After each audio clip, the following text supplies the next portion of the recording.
Enea, UNB. Bueno, Profe, interesante, interesante. Discúlpame, profe, con las buenas tardes.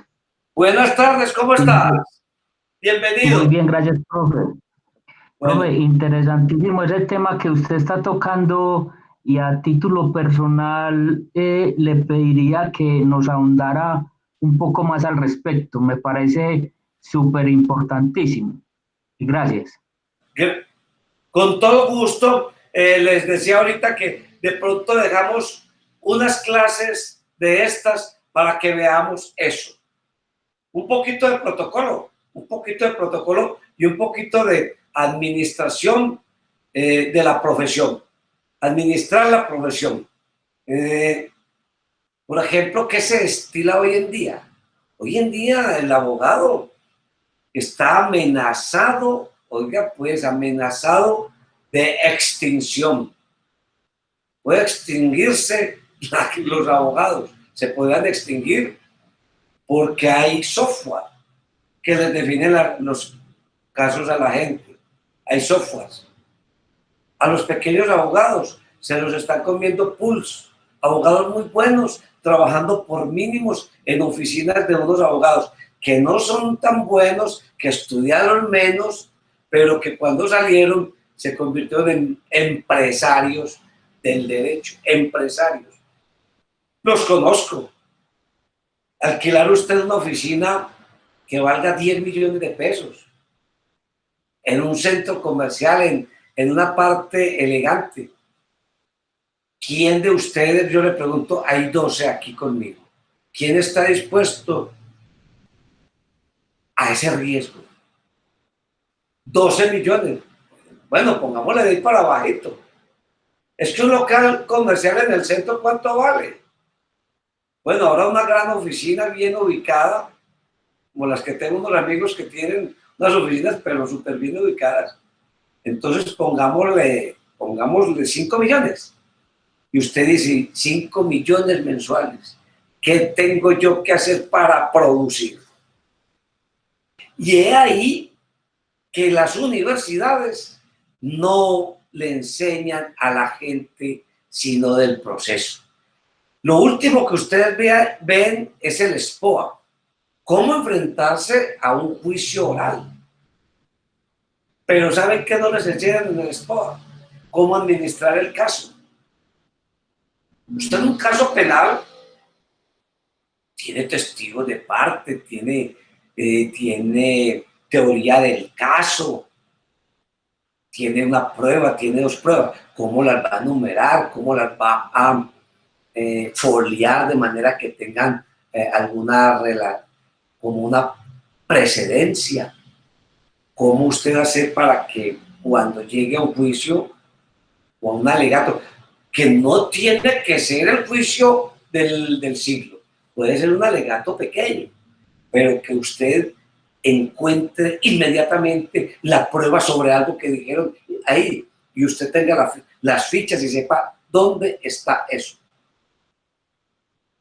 Porque normalmente los juicios son orales, ya, y el año entrante todos van a ser orales.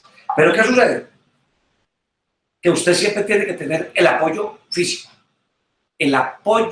físico, el escrito o algo así. Mm, perdón muchachos, vamos a ingresar a otro estudiante.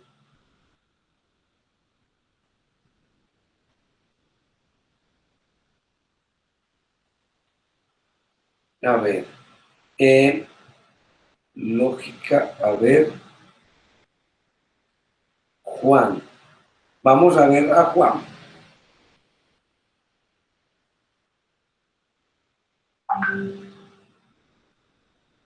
Pero Juan viene para lógica o para ética.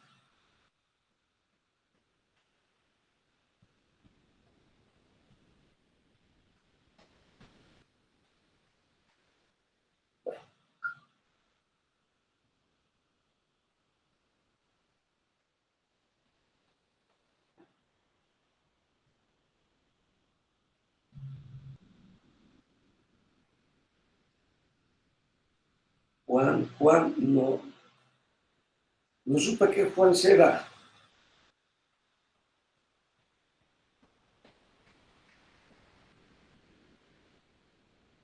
Juan Pico.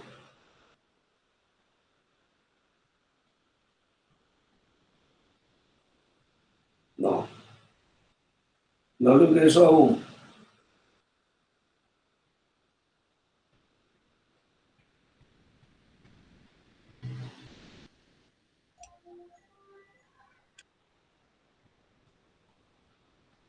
Juan.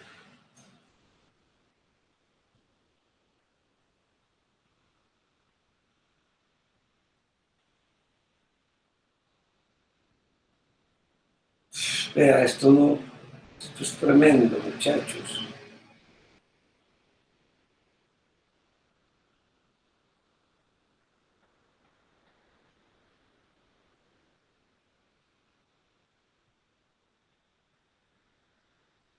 Bueno, en fin, continuemos. Solicito excusas por esa interrupción, un compañero que está por ingresar. Entonces íbamos en el asunto de que la administración de los casos, enfrentar los casos reales, llevar la oficina, realmente administrar una oficina. Hay cosas que aparentemente son como tan baladíes, pero que son tan importantes como es el mantener, por ejemplo, las relaciones con los colegas, y qué significan en este caso los grupos de jueces, se llaman ¿cómo es que se llama? Bueno, entidades, asociaciones de abogados litigantes, bueno, ¿qué podría suceder con todas esas cosas? Y que ojalá la universidad, profesores con experiencia, les enseñen a ustedes cómo tener éxito como profesionales que tienen un producto que es ustedes mismos y cómo se vende eso. Entonces, ahí hay por ejemplo, cómo administrar la contabilidad, las relaciones tributarias con el Estado, ¿cierto? Todas esas pequeñas cosas que uno debe de conocer. La seguridad, por ejemplo, la seguridad documental. Nos enseñan administración documental y casi nosotros siempre trabajamos con documentos. Y normalmente pues ponemos una secretaria y ella nos organiza ahí de alguna manera los archivos, los casos, los expedientes. Pero yo estoy casi seguro que no es de la manera más técnica que amerita una oficina jurídica. Las organizan, las empaquetan, pero uno ve que empiezan a sacar papeles y papeles y a buscar, pero no hay mucho orden, no hay mucho orden. Bueno. En estos días, compañero que me pidió, Edwin, tal vez fue Edwin, volveremos sobre ese caso. Quiero, como les anunciaba en el día de ayer, hombre, que miremos un tema y lo definamos de una vez. Este tema también ya está en el Drive para los que están yendo al Drive. Les recomiendo que aprendan a manejar el Drive porque algunas clases de pronto no van a venir. Entonces, quedan en el Drive. Búsquenla de una vez para que aprendan a estar allá y yo les doy el permiso para que miren las clases. El tema de hoy es, hombre, esas diferencias, esas semejanzas, qué es lo de la ética y qué es lo de la moral, que yo siempre he sentido que eso se confunde, en la calle se confunde, yo me confundo. Como decíamos en una clase, nosotros en la universidad lo que tenemos que hacer es superar el mundo de la obviedad, ese gran universo donde todo es obvio, donde todo parece tan natural. En la universidad ese edificio queda derruido, porque la universidad se construye sobre distintas lógicas y ya ustedes lo saben porque ustedes son abogados. Aquí como un abogado ya ustedes saben que el derecho no es la ley, que la ley apenas es una expresión de todo un universo jurídico, que ustedes más que la ley tienen que aprender otras cosas para defender sus casos, ¿cierto? Y que el derecho que a ustedes les parecía tan obvio cuando veían un policía, es que, uy, llegó la ley. No, no, no, no, él no es la ley, él es un agente de la policía. Normalmente se pensaba eso, ¿cierto?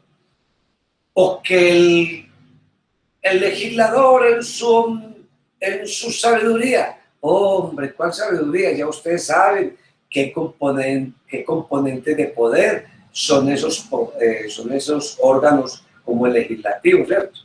Ya ustedes saben la división de poderes, ya ustedes entienden una lectura sin la pasión con que la entendían antiguamente, que leían el periódico que hubo y uy, le dieron piso a ese man, vamos a decir así, uy, ese man que le darían piso. No, ya ustedes toman un periódico y lo leen con ojos de jurista, con ojo crítico y analítico de quien ve la vida desde el derecho. Entonces, en el caso de la ética y la moral, todo el mundo, es que eso es lo mismo, no, es que no es distinto. No, es que la ética, eso es como que le dijera yo sí sé que la moral es como lo que yo hago, ¿cierto? Yo tengo moral, o cuando estoy animado, uy, eso me da moral, eso es la moral, ¿ustedes se han dado cuenta? Uy, esa gente jugó un partido, pero vea, con una moral, ¿cierto? Y se confunden los términos y se les da un uso quizá inadecuado. Esta conferencia es para que de una vez salgamos de ese paso, pero los invito a que ustedes hagan el ejercicio. Y es que mientras participan de esta disertación, de esta pequeña conferencia, tomen los apuntes y en clave de vida. Ustedes, como dice el maestro Cosio, han vivido la vida, es la vida viva. Ustedes conocen, tienen experiencias y sobre cosas que vamos diciendo, ustedes van apuntando y van preguntando cosas de la vida para irlas integrando e ir haciendo acopio de ilustración de esto que es teoría. Sea lo primero decir que hay muchas semejanzas entre la ética y la moral. Pues la semejanza primero es que el significado es el mismo. Moralis, que viene de moral de un idioma latino, significa nada más y nada menos que costumbre. Moralis. Moral no es una matamora, no, moralis, de moralis. Eso es otra cosa. Significa la costumbre. Y es del latín. Bueno. El latín correcto es no moral, sino mos. La mos. Bueno. Y la ética viene del griego, una raíz griega que es ethos. Ustedes eso lo conocen más que yo. Ustedes estudiaron que nosotros éramos desde lógica jurídica que vieron en primero. El ethos, el logos y el pathos. Si no, hay que volverse a estudiar eso. El ethos, el logos y el pathos. Eso nos sirve mucho para entender esta situación. Y somos logos. Somos logos, es que nosotros somos conocimiento. ¿Por qué somos logos? Porque es que somos los únicos animales con eso, con logos. Y el logos lo convertimos en palabra. La palabra para razonar. Razonar para desentrañar, para descubrir, para discernir, para problematizar, para analizar, para criticar. Entonces, ethos, contrario a logos, que nos permite el conocimiento, es el estar en un ambiente, ¿cierto? En un ambiente que nos reclama de una cierta manera. Nos reclama de cierta manera. Es decir, aquí usted llegó al ethos. ¿Y cómo es que llegó al ethos? Sí, usted debe de estar aquí como nosotros estamos aquí. Porque el ethos es una instauración de la sociedad. unas costumbres. Entonces, etos y moral, en definitiva, vienen de las mismas raíces, que son las costumbres. En fin, ambos términos refieren a todas las distintas formas de proceder en la vida. Y por eso le dedicamos un rato en clases pasadas a conversar sobre la conducta. Sobre que nosotros somos conducta animal y tenemos pulsiones y tenemos pasiones y tenemos a veces comportamientos sí, animales, pero somos los únicos animales que pensamos en lo que hacemos y que pensamos en las consecuencias de lo que hacemos y que discernimos lo que hacemos. Lo hacemos, no lo hacemos. No como el animal que todo lo hace por instinto. Por instinto. Lo tiene que hacer y está sometido. No como nosotros. Nosotros podemos someter a la naturaleza. El animal está sometido a la naturaleza, a su natura. Que ay, lo picó una culebra y la tenía maestrada. Era culebra. Lo mordió el perro y era su amo. Era perro. Sucede. Sucede. La vaca no se va a poner a pensar, ve, este muchacho me da buen pasto, voy a darle buena leche. Es más, de una vez démosle al tipo queso mozzarella para que salga a venderlo. No. Nosotros como seres humanos siempre estamos actuando en la vida de una cierta manera.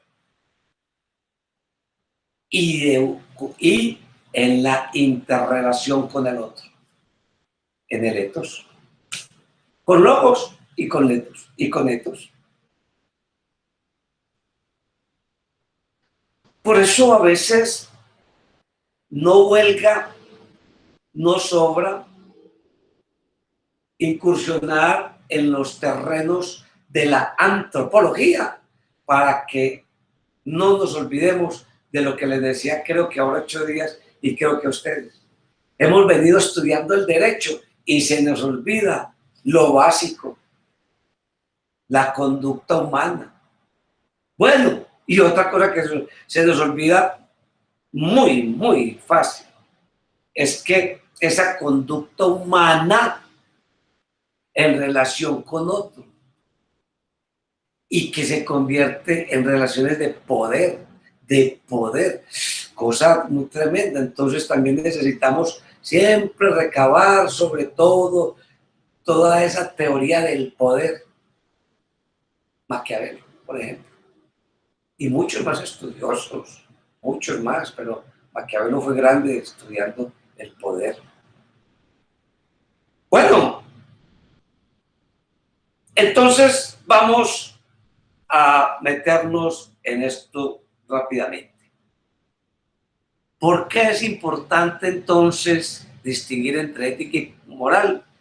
Porque en la universidad eso que parece obvio hay que superarlo. Uno, por la misma definición ya lo dijimos. Empecemos por la ética, que es nuestra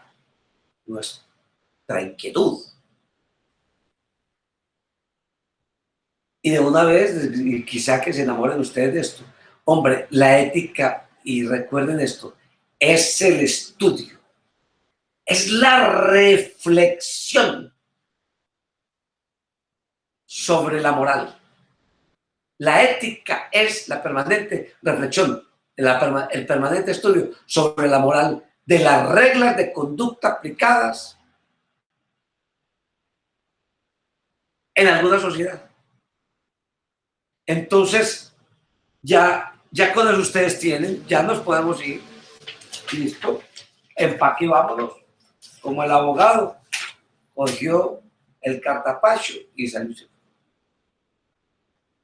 En cambio, la moral, el uno es el continente y el otro es el contenido. La moral se refiere a las reglas de la conducta que se aplican a un grupo determinado y en un momento determinado también.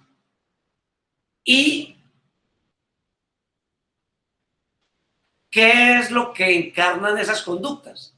lo bueno, lo malo, lo aceptable, lo correcto, lo dable, lo no dable. Eso es. Entonces la moral, todos tenemos moral porque todos nacimos en una sociedad que nos aplica unas normas de conducta. Y esas normas a veces varían. Empezamos a ver las diferencias. En cambio, la ética no varía por una cosa sencilla. Por eso la filosofía, y estamos en el plano de la filosofía, no cambia mucho la ética porque partimos del presupuesto antropológico que veíamos de que el hombre siempre se está preguntando sobre las consecuencias de sus actos. Entonces, la ética siempre es permanente. Y gracias al ejercicio, digámoslo, espiritual, mental, al estudio, a la reflexión permanente, a lo que llamaba Salomón el discernimiento. Eso es escoger entre lo bueno y lo malo. Gracias a eso, la sociedad va mejorando. Pues muchachos, es que hasta hace un tiempo, y no muy largo, las mujeres eran tenidas como minusválidas mentales, manumitidas. Ustedes ya estudiaron eso en familia. Tuvo que haber una reflexión sobre esa conducta que era impuesta, que era moral. Entonces hay una reflexión ética, la reflexión permanente.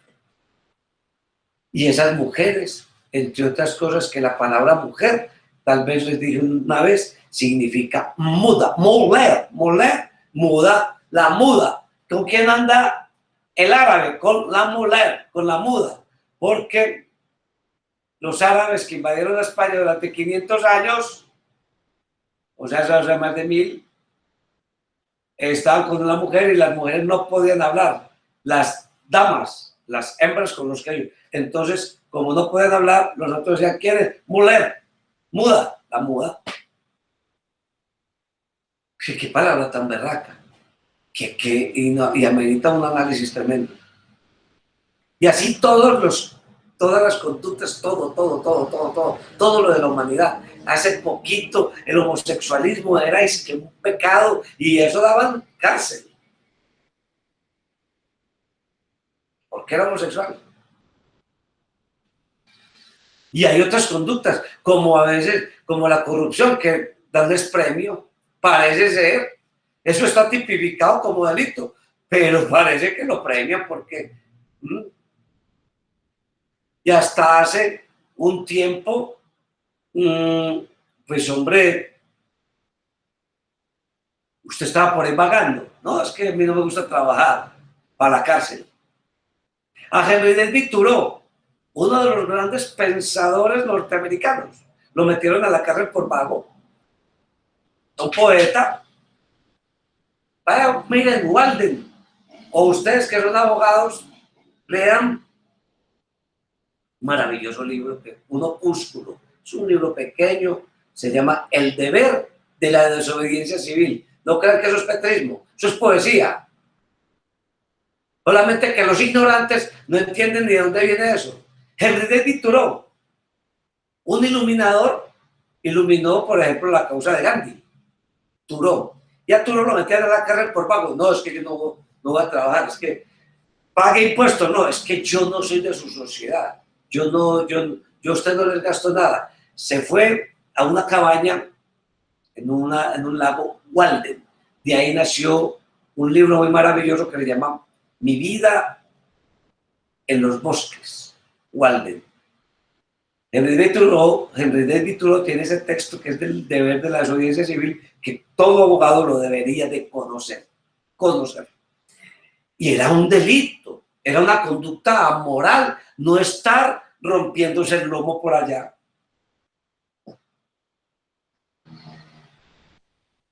Y en la época de Cristo era amoral, era inmoral, no tener mujer. Por eso Cristo, ¿cómo así que Cristo solterón? No, un hombre, ¿cómo es que dice un hombre soltero? Pues eso da mucha sospecha. Entonces, ¿qué va a garantizar la especie, ¿cierto? La sucesión de generaciones. Y todas esas conductas han sido analizadas o pensadas, pensadas si son correctas, si son malas, y hasta que se ha decidido y la sociedad ha tomado decisiones, como cuando tomó la decisión, hermano, los indígenas sí tienen alma. Y después de muchos debates éticos, pues hombre, los negros merecen ser libres, que también son gente. Y los tocaban a ver si tenían alma. De ahí que las costumbres, la moral, es un asunto cultural menos universal que la ética. La ética es más universal. La moral es más temporal. La ética es permanente. Y la moral tiene un uso práctico, ¿cierto? Es decir, se definen los hechos. Una persona actúa de acuerdo a los preceptos que le ha dado la sociedad. Es más, hace muy poquito en los hogares nuestros, si yo nacía en un hogar que era conservador, yo tenía que ser conservador. Y si yo me volteaba, vean muchachos, me desheredaban. Los más jóvenes no saben eso, porque Colombia ha sido un país, bueno, terrible, dicen algunos. País tremendo. Hasta difícil de analizar. Si usted nacía en un hogar liberal, tenía que ser liberal. Y si usted se volvía conservador, vea, no vuelva a su casa, es mejor que no vuelva. Lo desheredaban, porque eso era la moral, eran las costumbres, eran las perversiones sociales de la época. Listo. Tiene que llegar la academia, tienen que llegar hombres y mujeres inteligentes como ustedes a socavar con el análisis todo eso. A socavar. A poner patas arriba ese mundo de costumbres y ver si unas son buenas, otras malas o correctas. ¿Qué hago yo? Usted puede ser un hombre inmoral, pero siempre será ético, porque siempre está en la reflexión, siempre está en la reflexión. Bueno, la ética entonces, si la moral es práctica, que estábamos en eso, ¿la ética qué? La moral es práctica porque se refiere a conductas. La ética es teórica. ¿Sí? ¿Por qué hay o cuáles principios o cuáles acciones son morales, son mejores? ¿Cuáles son los parámetros mediante los cuales un individuo rige su vida? Esas son las reflexiones. Por eso una vez, cuando entramos aquí a clases, yo les dije, yo no les voy a dar clases, yo los invito a que hagamos unas reflexiones. Eso es la ética. Reflexiones. Yo espero que ustedes, como profesionales, sean eso, reflexivos de lo que hacen, de lo que no hacen, de para qué sirve esto. Esto lo hablamos la otra vez. Todos esos temas que se nos han olvidado. La teleología jurídica. ¿Para qué sirve el derecho? ¿A qué conduce?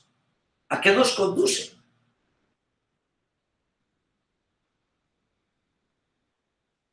Y que el derecho refiere a la conducta. ¿Y a cuál conducta de quién?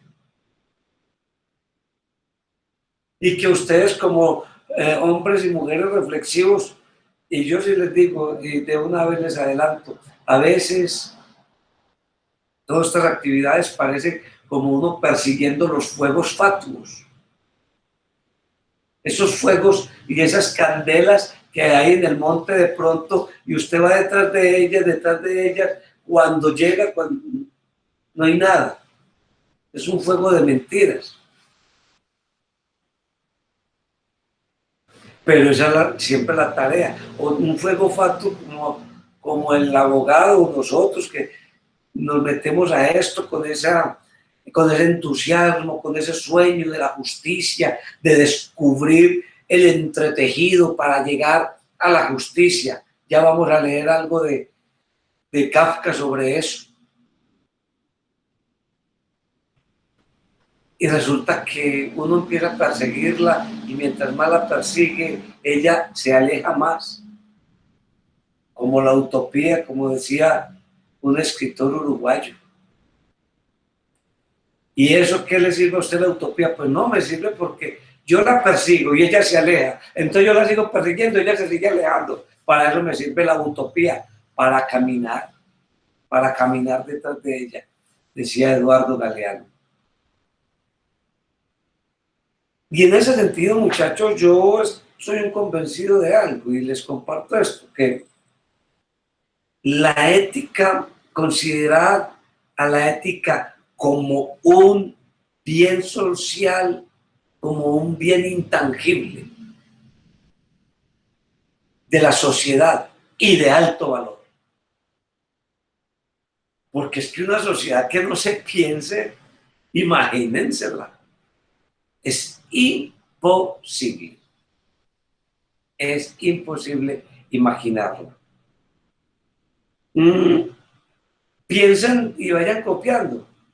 ¿Cuáles son esos comportamientos aparentemente inmorales o que son abiertamente inmorales, pero aceptados? Puede ser de este entorno, de esta sociedad o de otro. Como algunos piensan, por ejemplo, que hay una conducta, porque siempre la deóntica, es decir,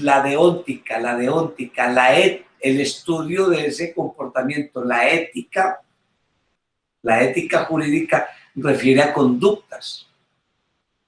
Y si la llevamos al plano general, no a la ética jurídica, sino al plano general de la ética, hablemos de que, hombre, hay unas conductas de ciertos hombres o ciertas mujeres que a uno como que le dan cierto escozor, pero que no son ni delito, son aplaudidas por algunos, ¿cierto? Por ejemplo, como ese hombre que se levanta a hacer dinero y no piensa sino hacer dinero por encima de cualquier cosa. No pienso en este momento ni en el presidente de los Estados Unidos, no.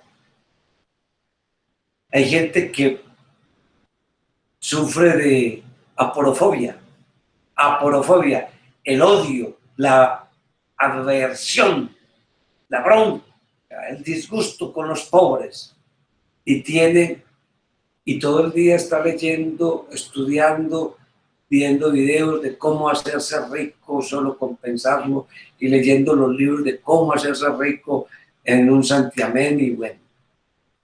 Y uno dice, ay hombre, ¿será que ese deseo de lucro, ese deseo de la ganancia más allá de todo límite hasta humano, justifica una vida? Eso no es como inmoral, porque si ese se hace rico es a costa de la pobreza de otros. Y sin embargo son conductas que pueden chocar a muchos y a muchos otros verla como una alhaja del espíritu, como algo bueno, ¿cierto? Esa es la reflexión ética. Todo es posible en la reflexión ética. ¿Y para qué? Para ver si esas normas morales, estamos en ese cuento, la ética y la moral, estamos en eso.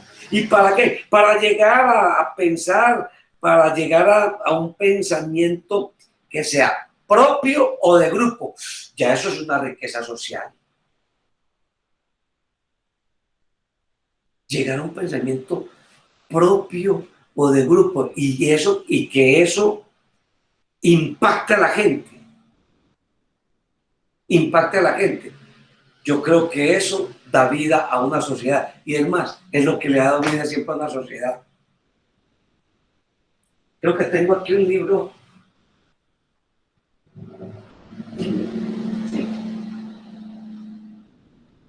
Por algo, este muchacho le costó mucho y se le fueron con todos encima el doctor, porque es un doctor, Carlos Arturo Caicedo Licona. Si lo pueden buscar, si lo pueden averiguar, el doctor Caicedo Licona, que se llama Licona, le llaman, el apellido de la mamá, escribe un libro, ¿por qué los negros somos así? Pues hace unas reflexiones como biólogo, como científico, del alma de su pueblo chocuano. Y eso se le fueron encima.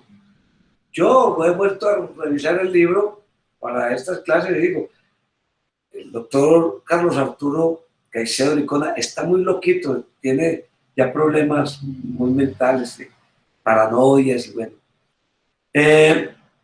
Lo que hizo en ese tiempo fue una reflexión ética. Venga, pensémonos, hombre, pensémonos.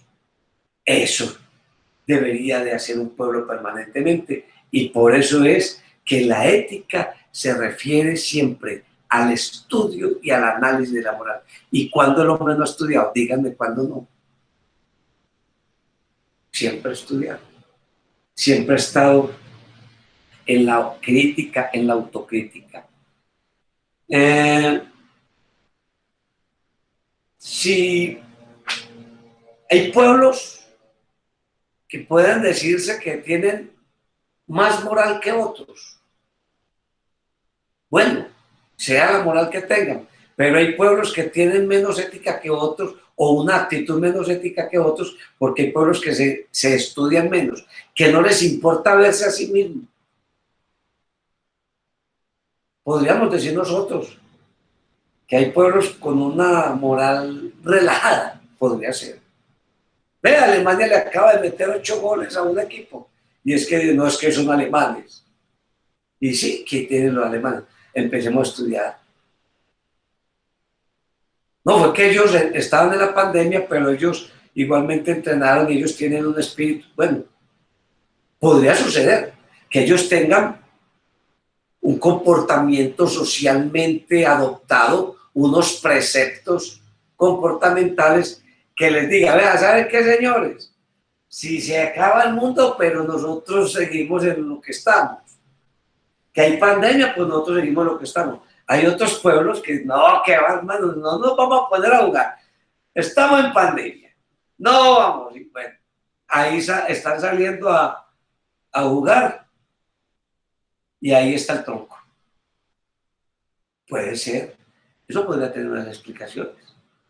Todo eso refiere a la actitud ética, y los invito a que sean ustedes amigos o aficionados a la permanente reflexión, porque eso es el ser ético. Usted es ético cuando usted reflexiona. Salomón, a mí me gusta esta teoría. Salomón lo tuvo todo, así como ustedes ya tienen 9º semestre, 10º semestre. Y era rico, y tenía mujeres y palacios. Y una vez creo que Dios, Yahvé, el Dios de los judíos, pues, a eso está ahí en la Biblia. Digo, este hombre Salomón, ¿qué quieres que yo te dé? Yo, no, hombre, vos me has dado de todo. Pues me has dado de todo. Yo no te pido nada. Creo que tanto le insistió el rey, el Dios de los judíos, Yahvé, o Jehová, o Dios, que le dijo, bueno, hombre, denme discernimiento. ¿Cómo? Ahí lo mató. Así como ustedes lo tienen todo, busquen el discernimiento. Denme discernimiento. Discernimiento significa que usted pueda separar lo bueno de lo malo. Hágame ético. Por eso se llamaba el sabio Salomón. Hágame ético. De manera que yo pueda Hombre, que yo no sea, ¿cómo se dice? Un bribón, un truán. Yo no quiero ser un truán, yo no quiero ser un bufón, un pillo. No, no, no, no, no. Yo tampoco quiero ser un sinvergüenza, un tunante. Yo quiero ser un hombre recto, un hombre ético. Yo no quiero terminar como esos otros pillos, truanes, tunantes, sinvergüenzas, que saboreándole el saco al otro y allá se metieron a la cárcel. ¿Cuántos hay de nosotros abogados en la cárcel? Claro, tomaron el camino del pillo, del astuto, del estafador. Ah, no, pues ese camino lo tomaron. Ese es el asunto de la ética, y por eso yo siempre he considerado que la ética es un bien intangible de la sociedad de altísimo valor. Es para eso que las universidades llaman a estos cursos de ética. Pero yo no lo llamo cursos, señores, no. Reflexiones sobre la ética y reflexiones éticas, de las cuales tendremos la oportunidad de conversar muchas cosas, porque les insisto, les inquiero mucho. Traigan esa vida que tienen ustedes, eso que han vivido, tienen incorporado, para que les sirva para todas estas reflexiones éticas. Porque el hombre que hace reflexiones éticas es aquel que no come crudo, que nunca traga entero. Con esto quiero entonces concederles la palabra, que nos relajemos y que tengamos un diálogo sobre este asunto de la ética, la moral, y lo llenemos de ilustraciones que bienvenidas sean todas, absolutamente todas. Aquí no hay ninguna cosa es impertinente ni salida de todo. Todo aquí cabe, compañeros. Muchas gracias por la atención prestada. Son las 7 en punto de la noche. ¿Quién quiere? Profe, gracias. Profe, muchas gracias por todas las palabras, profe. Muchas gracias. Profe, al respecto,